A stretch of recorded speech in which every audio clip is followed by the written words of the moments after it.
사도신경으로 함께 신앙 고백하겠습니다. 나는 전능하신 아버지 하나님 천지의 창조주를 믿습니다. 나는 그의 유일하신 아들 우리 주 예수 그리스도를 믿습니다. 그는 성령으로 잉태되어 동정녀 마리아에게서 나시고 본디오 빌라도에게 고난을 받아 십자가에 못 박혀 죽으시고 장사된 지 사흘 만에 죽은 자 가운데서 다시 살아나셨으며 하늘을 오르시어 전능하신 아버지 하나님 우편에 앉아 계시다가 거기로부터 살아있는 자와 죽은 자를 심판하러 오십니다. 나는 성령을 믿으며 거룩한 공교회와 성도의 교제와 죄를 용서받는 것과 몸의 부활과 영생을 믿습니다. 아멘. 찬송 528장 함께 하겠습니다. 예수가 우리를 부르는 소리 그 음성 보들어오 문 앞에 나와서 사면을 보며 우리를 기다리네. 오라 오라 방황치 말고 오라 죄 있는 자들아 이리로라 주 예수 앞에 오라 간절히 오라고 부르실 때에 우리는 제체하려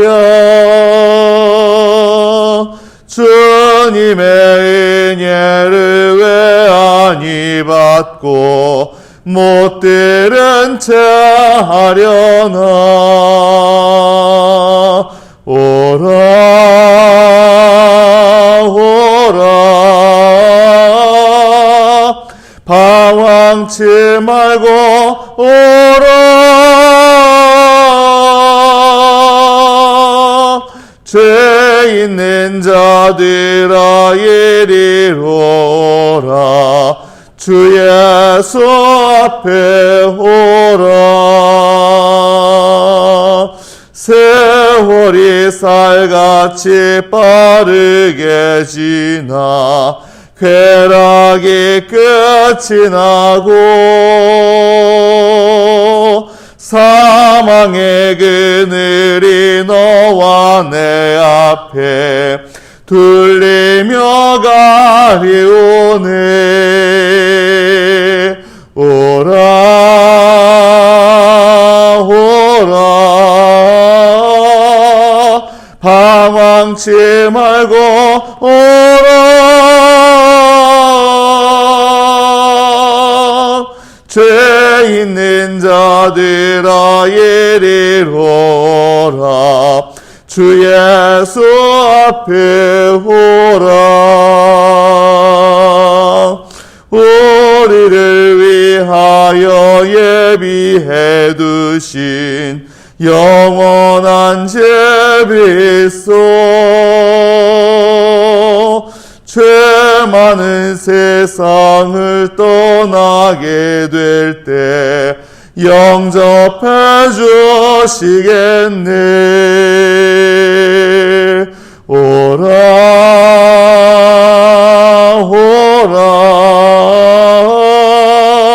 방황치 말고 오라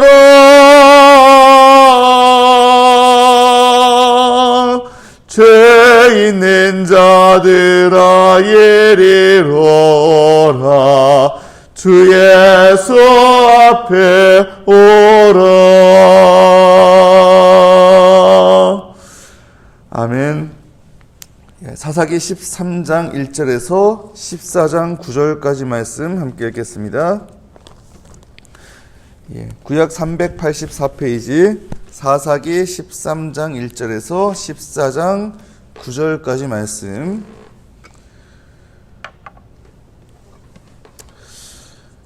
함께 봉독합니다. 이스라엘 자손이 다시 여호와의 목전에 악을 행하였으므로 여호와께서 그들을 40년 동안 블레셋 사람의 손에 넘겨주시니라. 소라 땅의 단지파의 가족 중에 마노아라 이름하는 자가 있더라.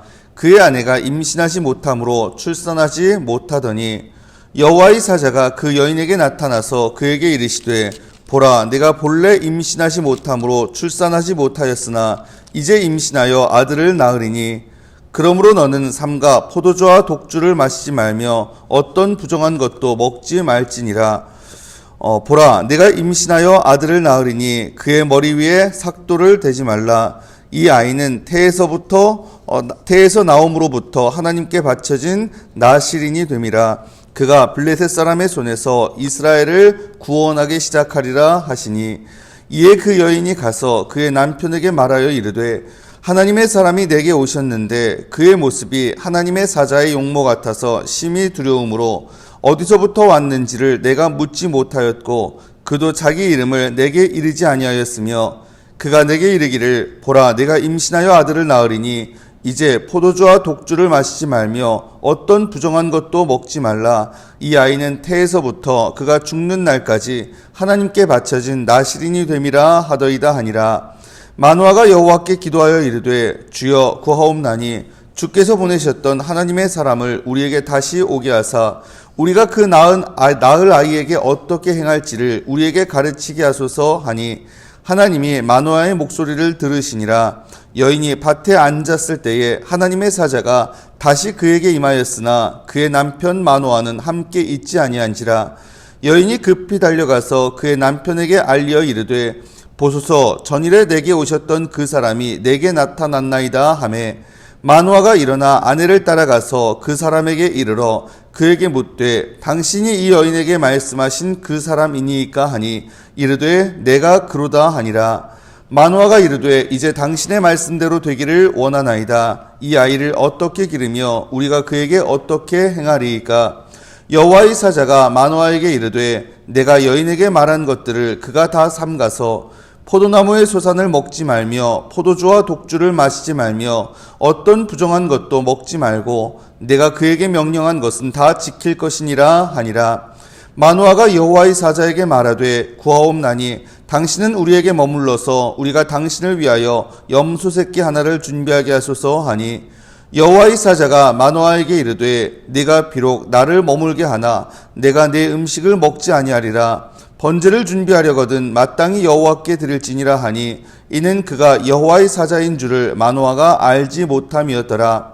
마노아가 또 여호와의 사자에게 말하되 당신의 이름이 무엇이니이까? 당신의 말씀이 이루어질 때에 우리가 당신을 존귀히 여기리이다 하니 여호와의 사자가 그에게 이르되 어찌하여 내 이름을 묻느냐? 내 이름은 기묘자라 하니라. 이에 마노아가 염소 새끼와 소재물을 가져다가 바위 위에서 여호와께 드리매 이적이 일어난지라. 마노아와 그의 아내가 본즉 불꽃이 제단에서부터 하늘로 올라가는 동시에 여호와의 사자가 제단 불꽃에 휩싸여 올라간지라. 마노아와 그의 아내가 그것을 보고 그들의 얼굴을 땅에 대고 엎드리니라.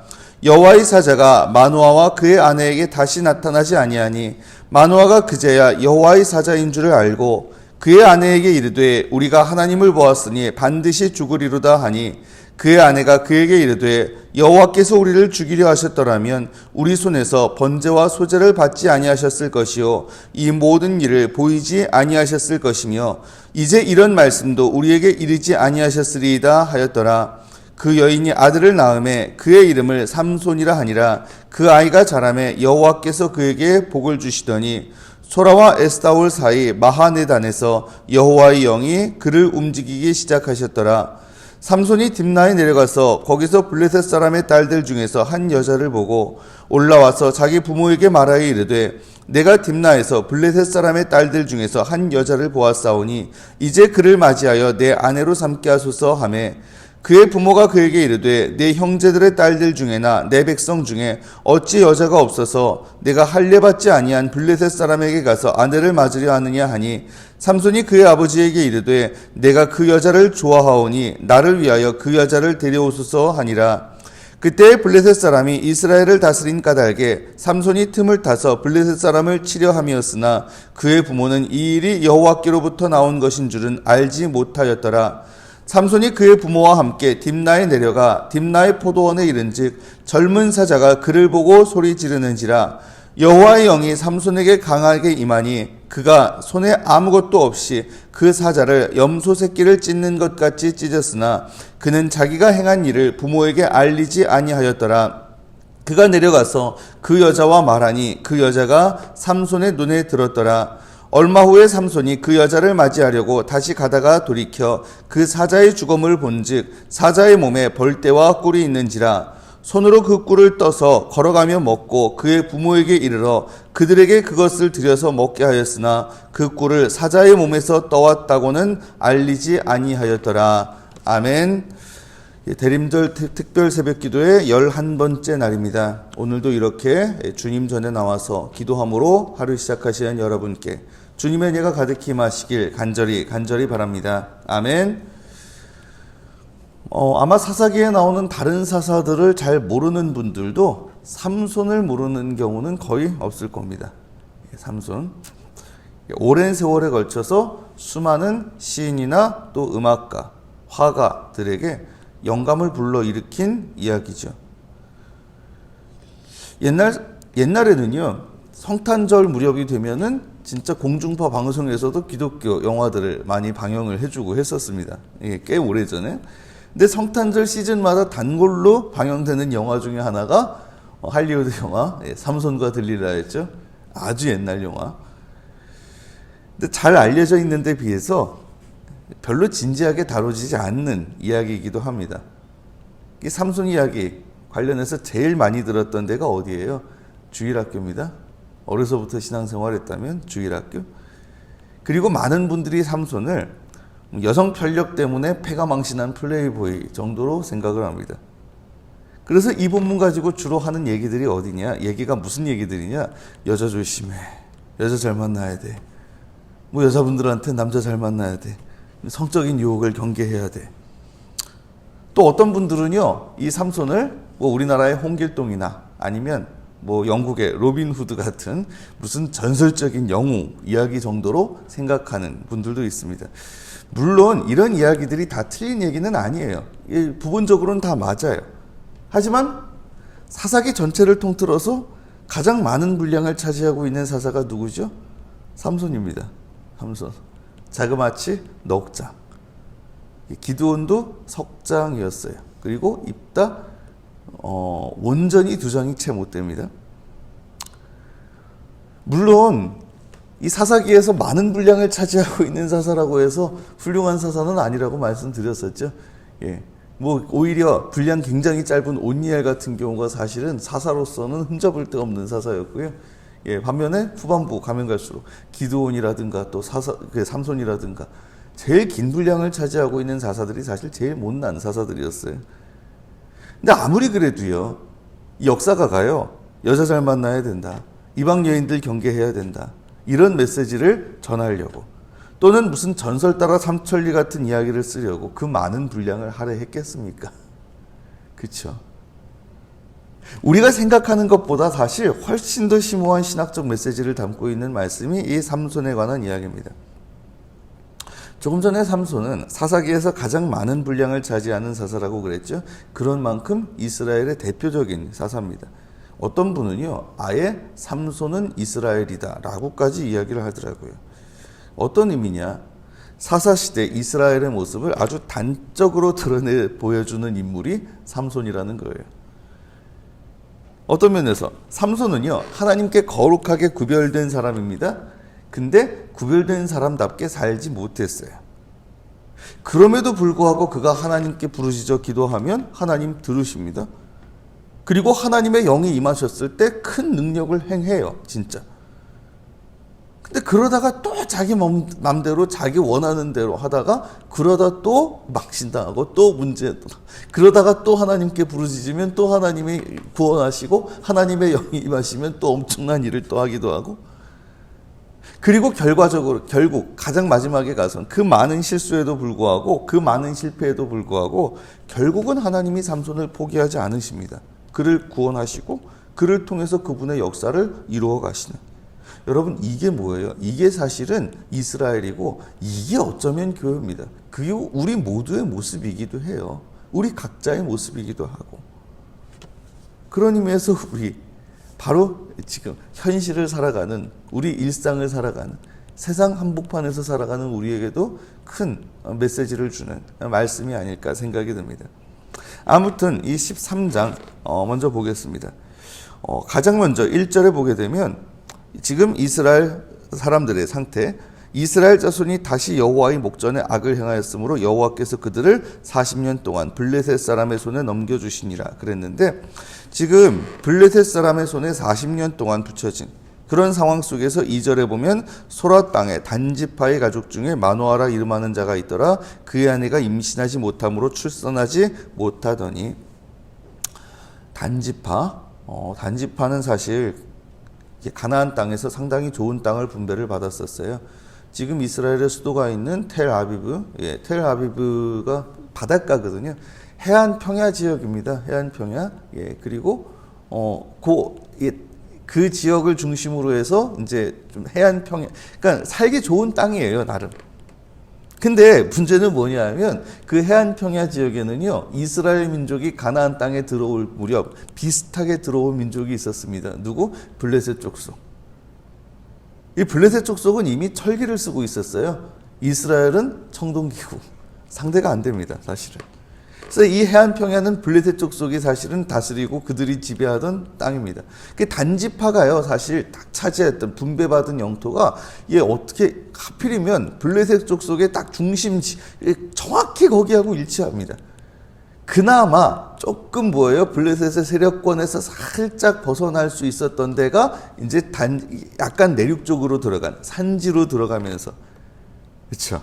그래서 일부 산지에서만 겨우겨우 그 블레셋 사람들하고 맞서가면서 거의 게릴라 같이 이런 식으로 살던 그게 단지파입니다. 그런 와중에 당연히 점점 그들의 정체성이 흐려져 갈 수밖에 없었겠죠. 특히나 지금 마노아라 이름하는 자가 단지파의 가족 중에 있었는데 그 아내가 임신하지 못했다, 이런 얘기가 나오죠. 여러분 이때 이스라엘은 더 이상 하나님 찾지도 않아요. 입다 때보다 오히려 더합니다. 거기에서 불임인 여인이 하나 등장을 하죠. 요즘 시대에 이런 식으로 이야기를 하면 조금 좀 문제가 되겠지만은, 요즘 시대에 썼다면, 근데 이 시대에는 어쨌든 간에 충분히 그런 상징성을 갖고 썼을 겁니다. 그 여자가 자녀를 낳는 것 그 자체가 엄청난 일이었기 때문에, 그게 굉장히 귀한 일이었고 그게 본질적인 사명이라고 생각했기 때문에. 근데 지금 불임인 여인, 이스라엘 민족 전체의 상태하고 거의 마찬가지였을 것, 그런 식으로 아마 지금 썼을 겁니다. 그 당시 이스라엘, 진짜 불임인 그 여성처럼 아무 희망도 없는 영적인 불임 상태였던 거죠. 아예 하나님의 구원에 대해서 이제는 기대도 안 해요. 기대도 안 하고. 그럼 처참한 상태입니다. 하나님에 대한 감각 자체가 사실은 거의 없어진. 근데 놀라운 건 뭐예요? 바로 그럴 때조차도 하나님 그들을 놓지 않으시더라는 겁니다. 아무튼 그런 그들에게 하나님의 사자가 나타나요. 갑자기 3절부터 5절까지 그 여인에게 나타나서 그에게 이르시되, 보라, 내가 본래 임신하지 못하노라. 여기서 세 가지 약속과 세 가지 명령을 하시는데, 세 가지 약속이 뭡니까? 첫 번째 약속, 임신하여 아들을 낳을 것이다. 3절에 말하죠. 그리고 또 어떤 약속을 하십니까? 그는 날 때부터 바쳐진 나실인이다. 5절에 보면 이 아이는 태에서부터 나옴으로 하나님께 바쳐진 나실인이 됩니다. 그리고 또 세 번째, 그가 블레셋 사람의 손에서 이스라엘을 구원하기 시작하리라 하시니. 이 세 가지 약속을 합니다. 그리고 명령이 나와요. 그러니 어떻게 해라라는 거죠. 먼저 첫 번째 4절에 너는 삼가 포도주와 독주를 마시지 말며. 포도주와 독주를 마시지 마라. 왜? 구별됐으니까. 그 다음 어떤 부정한 것도 먹지 말지니라. 세 번째, 그의 머리 위에 삭도를 대지 말라. 나실인으로서 구별됐으니 그때는 얘 함부로 그 몸에 건들지 마라, 이거죠. 이 삼손 이야기는요, 사실 이 세 가지 약속과 명령이 기본 구조입니다. 이 명령을 지키는지 안 지키는지, 그리고 하나님이 그 약속을 지키시는지 안 지키시는지. 답은 뻔하죠. 삼손은 안 지켰어요. 근데 하나님 지키십니다. 근데 아무튼 여기서 이 마노아 부부가 하나님의 사자를 알아보질 못합니다. 이게 뭐지? 왜? 그런 이야기를 들어본 적이 없으니까. 그래서 계속 확인해달라고 막 요청을 합니다. 그런, 사실요, 어떻게 보면 무리할 수 있고, 어떻게 보면은 참, 야, 왜 자꾸 의심해? 꾸짖을 수도 있는데, 근데 그래도 하나님이 그 요청을 들으십니다. 자, 9절에 봅니다. 하나님이 마노아의 목소리를 들으시니라. 예, 들으셔요. 그래서 이 마노아에게도 처음엔 이 아내에게만 나타나셨는데 근데 이 마노아에게도 나타나십니다. 자, 근데 그럼에도 불구하고 이 마노아가 계속 못 믿어요. 계속 의심합니다. 자, 그래도 몰라봐요. 16절 말합니다. 여호와의 사자가 마노아에게 이르되 내가 비록 나를 머물게 하나 내가 내 음식을 먹지 아니하리라. 번제를 준비하려거든 마땅히 여호와께 드릴지니라 하니 이는 그가 여호와의 사자인 줄을 마노아가 알지 못함이었더라.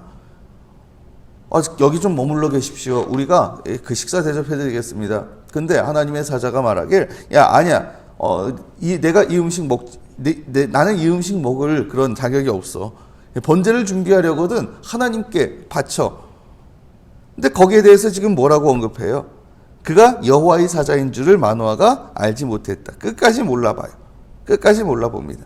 그리고 그 이름을 막 물어봅니다. 당신의 이름이 뭡니까? 내 이름을 왜 물어? 내 이름은 기묘자야. 이런 식으로 대화가 오고 가다가 뭘 보고 알아봐요? 20절에 불꽃이 제단으로부터 하늘로 올라가는 동시에 여호와의 사자가 제단 불꽃에 휩싸여 올라가는 이 모습을 보고 그제서야 지금 뭐예요? 정신을 차립니다. 그리고 끝까지 경험하고 나서 21절부터 23절까지 보면 뭐라고 이야기를 해요? 여호와의 사자가 마노아와 그의 아내에게 다시 나타나지 아니하니 마노아가 그제야 그가 여호와의 사자인 줄 알고 그의 아내에게 이르되 우리가 하나님을 보았으니 반드시 죽으리로다 하니 여태까지 몰라보다가 이제 야 큰일 났다. 진짜 하나님을 내가 만났나 보다. 큰일 났네. 어떡하지? 자, 그랬더니 그 아내가 23절에 말하죠. 그에게 이르되 여호와께서 우리를 죽이려 하셨더라면 우리 손에서 번제와 소제를 받지 아니하셨을 것이요 이 모든 일을 보이지 아니하셨을 것이며 이제 이런 말씀도 우리에게 이르지 아니하셨으리이다 하였더라. 아니 진짜 우리를 죽이려고 그러셨으면 이 제사를 우리가 드리는 그 제물 안 받으셨을 거 아닙니까? 그리고 이런 말씀 우리에게 굳이 하셨겠어요? 아니나 다를까 죽지 않습니다. 그렇죠? 그리고 그 약속대로 이 아내가 마노아의 아내가 아들을 낳아서 그래서 이름을 삼손이라고 붙여요. 그리고 그 아이가 자라매 여호와께서 그에게 복을 주시더니 소라와 에스다올 사이 마하네단에서 여호와의 영이 그를 움직이기 시작하셨다. 여러분 우리 처지도 사실은 지금 이 불임인 이스라엘 그 상태와 같을 수 있어요. 하나님에 대해서 잊어버리고 하나님 우리에게 자꾸 나타나시고 신호를 주셔도 알아보지도 못하고 근데요 그럼에도 불구하고 하나님 우리를 놓지 않으신다는 겁니다. 우리가 아무리 기대할 게 없는 그런 상태, 영적으로 처참한 상태, 그럼에도 불구하고 그런 우리에게 누구를? 예수 그리스도를 보내주셔서 그래서 우리를 구원하신 분이 하나님 아니십니까? 그렇죠? 자, 아무튼 이렇게 이 삼손이 태어났는데 그가 성장한 다음의 이야기 이제 14장부터 나오게 됩니다. 여러분 근데요 13장의 탄생 이야기를 보면 야 날 때부터 그런 사람 별로 없어요. 사실 성경에서도 솔직히 태어날 때부터 그냥 작정 삼손, 사무엘 그리고 신약에 가서 예수님 직전에 세례 요한 이 정도지 거의 없어요 사실은요. 근데 날 때부터 이렇게 선택된 사람이고 그랬으면 야 얼마나 대단한 사람이 됐을까 싶은데 장성한 이 삼손의 모습 우리의 기대에 못 미쳐도 크게 못 미칩니다. 실망도 이만저만 실망스러운 게 아니에요. 삼손에게서 가장 먼저 마주치게 되는 모습은 뭐예요? 블레셋 여인에게 장가들려는 모습이죠. 14장 1절 2절에 보면 딥나에 내려가서 블레셋 사람의 딸들 중에서 한 여자를 보고 올라와서 자기 부모에게 말하기를 내가 딥나에서 블레셋 사람의 딸들 중에서 한 여자를 보았사오니 이제 그를 맞이하여 내 아내로 삼게 하소서. 이 부모가 대답해요. 3절에 그의 부모가 그에게 이르되 내 형제들의 딸들 중에나 내 백성 중에 어찌 여자가 없어서 내가 할례 받지 아니한 블레셋 사람에게 가서 아내를 맞으려 하느냐. 왜 하필 할례 안 받은 블레셋 사람의 딸들 중에서 아내를 맞으려고 그러냐. 근데 그에 대한 삼손의 대답이 걸작입니다. 뭐라고요? 삼손이 그의 아버지에게 이르되 내가 그 여자를 좋아하오니 나를 위하여 그 여자를 데려오소서 하니라. 그러면 내가 그 여자를 좋아하니까요. 사사기의 마지막 구절하고 아주 똑같은 표현이에요. 사사기 마지막에 뭐라고 끝내요? 그때에 이스라엘의 왕이 없었으므로 사람들이 각기 자기 소견에 오른 대로 행했다. 삼손은요, 결국 사사시대의 정신은 그대로 그냥 사사시대의 정신 자체를 대변하고 있는 사람이에요. 자기 맘대로 그냥 원하는 대로. 근데 그에 대해서 4절이 뭐라고 언급합니까? 그때 블레셋 사람이 이스라엘을 다스린 까닭에 삼손이 틈을 타서 블레셋 사람을 치려 함이었으나 그의 부모는 이 일이 여호와께로부터 나온 것인 줄은 알지 못하였더라.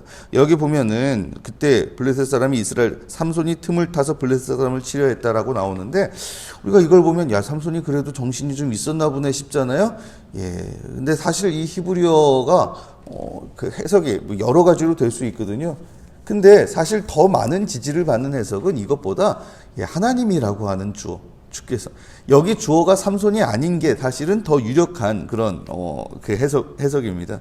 삼손이라기보단 하나님이, 주께서 틈을 타서. 세번역 보니까 진짜로 그렇게 돼 있더라고요. 주께서 틈을 타서 블레셋 사람을 치려 하시옵소서. 하나님이 그를 통해서 블레셋 사람을 치려고 지금 계획하셨다라는 거예요. 삼손은 자기 마음대로 했지만, 여러분, 삼손은 자기 욕구를 채우는 데 급했어요. 그래서 율법, 이방 여인들과 통혼하지 마, 이 얘기 전혀 생각 안 하고 자기가 원하는 대로. 하지만 그를 택하신 하나님, 정말 말도 안 되게 놀랍게도 그를 통해서 당신의 계획을 이루어 가고 계시더라는 겁니다. 아까 말씀드렸죠? 삼손 이야기, 단순한 영웅 이야기나 플레이보이 스토리가 아니라고요.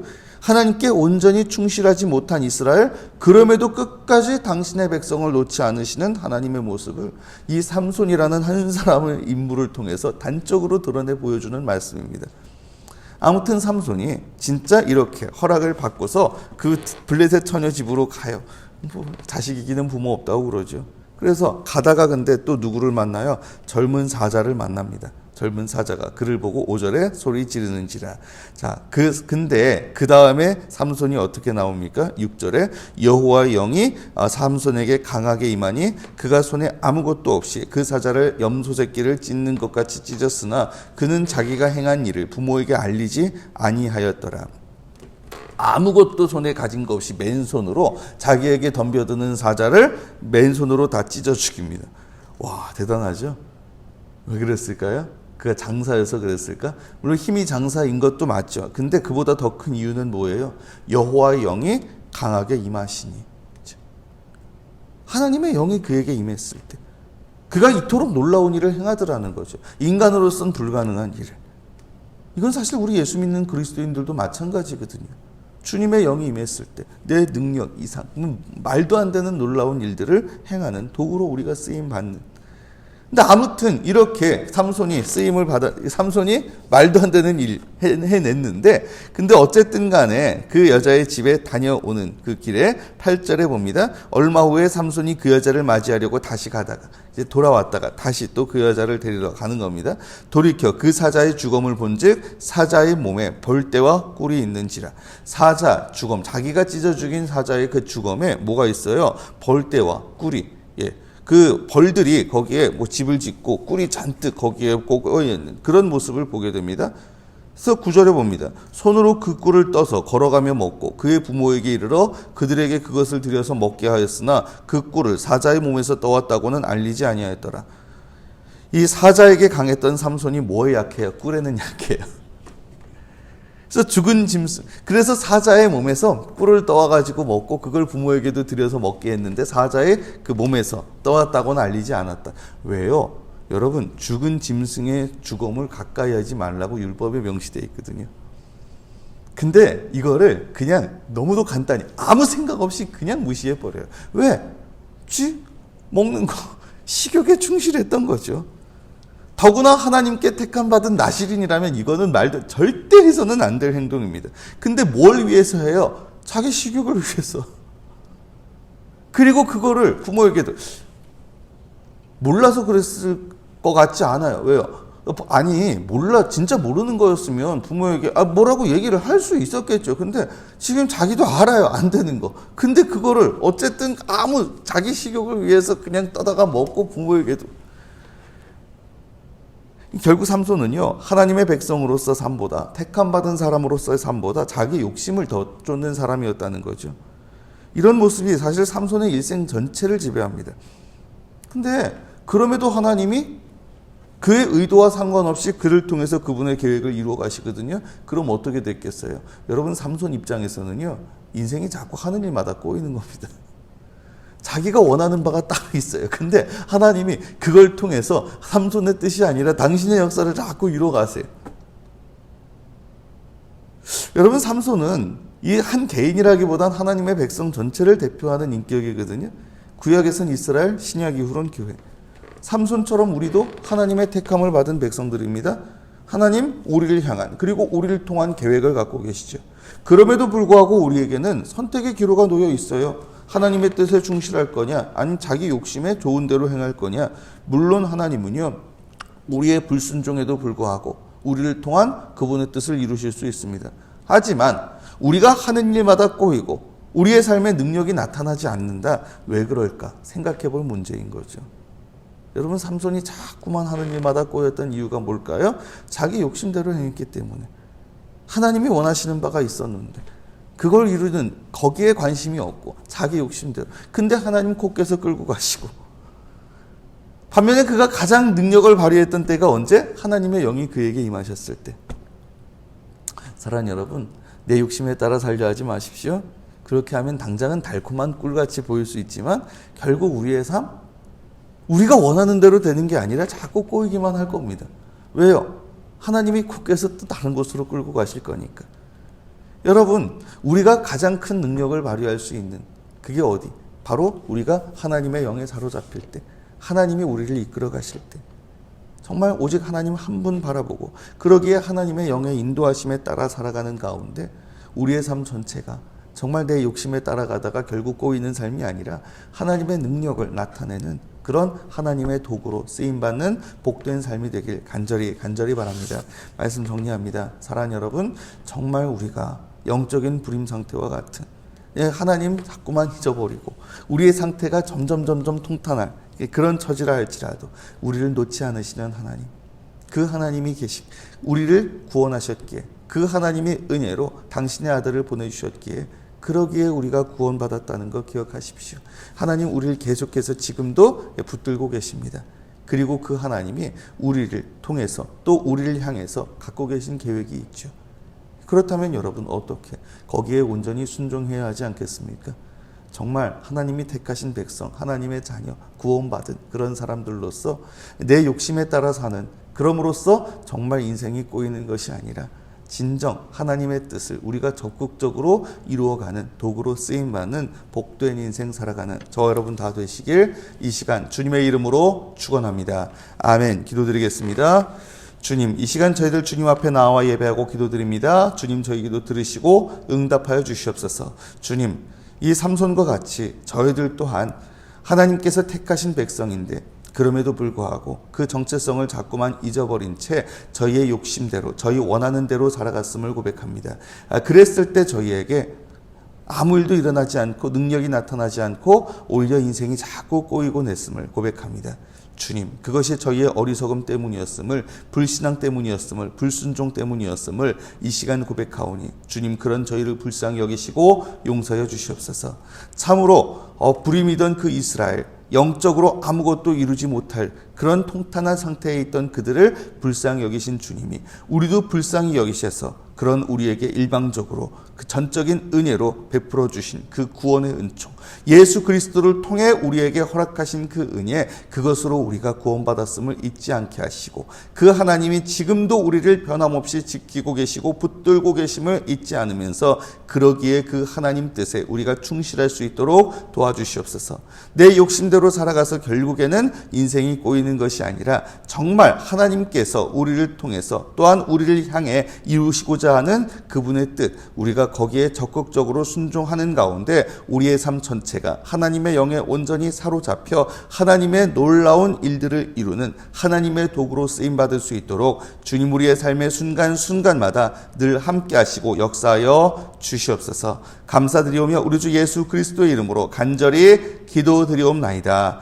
아멘. 주님 가르쳐 주신 기도 함께 드리겠습니다. 하늘에 계신 우리 아버지, 아버지의 이름을 거룩하게 하시며 아버지의 나라가 오게 하시며 아버지의 뜻이 하늘에서와 같이 땅에서도 이루어지게 하소서. 오늘 우리에게 일용할 양식을 주시고 우리가 우리에게 잘못한 사람을 용서하여 준 것 같이 우리 죄를 용서하여 주시고 우리를 시험에 빠지지 않게 하시고 악에서 구하소서. 나라와 권능과 영광이 영원히 아버지의 것입니다. 아멘. 오늘 말씀 기억하면서 이 시간 함께 기도하기를 원합니다. 여러분, 우리의 삶 속에서 하나님 우리를 부르셨음을 기억하면서 우리의 욕심, 우리의 원하는 바대로가 아니라 하나님의 뜻을 우리가 이루는 도구로서 쓰임받기를 원합니다. 우리를 무엇보다도 정말 아무것도 기대할 것 없는 그런 상태에서 구원해 주신 것, 하나님의 은혜였음을, 우리를 지금도 놓지 않으시는 하나님을 기억하면서 이 시간 그 하나님의 뜻에 우리가 온전히 순종하고 그 뜻에 온전히 충실할 수 있는 주님의 사람으로서 살아가게 하여 주시옵소서. 이런 결단을 가지고 이 시간 함께 나아갔으면 좋겠습니다. 계속해서 여러 가지 기도 제목들, 그 중에서 오늘 특별히 우리 한국 교회를 위해서 집중적으로 기도했으면 합니다. 어쨌든 이 땅에, 대한민국에 지금도 어쨌든 간에 우리 기독교 개신교가 가장 신자 수는 많은 그런 그 종교기는 하잖아요. 근데 어쨌든 그럼에도 계속해서 지금 전체 우리 어떤 종교도 지금은 점점 힘이 약해지는 건 사실입니다. 그 점점 탈종교화되는 전 세계적인 현상인 것 같아요. 특별히 경제적으로 좀 여유가 생기고 살만하고 그러면서. 근데 어쨌든 그럼에도 우리 개신교 기독교가 유난히 더 그렇죠. 많이 이제 한국 사회에서 가장 많은 사람들이 믿는 종교인데도 가장 신뢰도가 떨어지고, 그리고 젊은 사람들 이탈 점점 심해지고 이런 상황에 있죠. 이런 한국 교회가 그만큼 또 신뢰받지 못할 모습을 많이 보이긴 했던 것도 사실인데, 그러기에 또 미래가 걱정되는 상황이기도 합니다. 어쩌면 이 사사기 나오는 그런 이스라엘의 모습, 그것이 또 우리의 모습이 아닌가 생각이 드는. 사실 이 교회의 문제는 그 남의 문제라고 할 수 없죠. 교회를 이루고 있는 우리 한 사람 한 사람, 내 문제입니다. 그래서 이 시간 교회로서 정말 우리가 그 교회로서 하나님께 부름받은 하나님의 백성으로서의 삶에 충실할 수 있도록 이 한국 교회 전체가 또한 진정 주님 뜻에 합당한 모습으로 온전히 설 수 있게, 그래서 지금 또 많은 사람들에게 신뢰받지 못하는 모습이 아니라 정말 더욱더 많은 사람들에게 주님의 향기를 드러내고, 또한 이 세상에 그 소금과 빛의 역할 충실히 감당할 수 있는, 그래서 더욱더 많은 사람들 주님께 돌아오게 하고 하나님 나라를 이루어가는 그러한 주님의 도구로서 쓰임받는 그런 한국 교회가 되기를 원합니다. 이런 소망을 가지고 이 시간 다시금 주님 앞에 함께 이 한국 교회를 회복시켜 주시도록 간구하는 시간 되기를 원합니다. 계속해서 여러 가지 기도 제목들 놓고 기도하고 돌아가시길 바라고요. 내일 토요일이지만 특세 기간에는 또 계속해서 이 기도회 있습니다. 그래서 내일도 함께 나와서 주님 앞에 기도하시면 좋겠습니다. 이 모든 기도 제목들 놓고 간절하게 나아가신 후에 각자 자기의 자리로 자유롭게 돌아가시기를 바랍니다. 함께 기도드리겠습니다.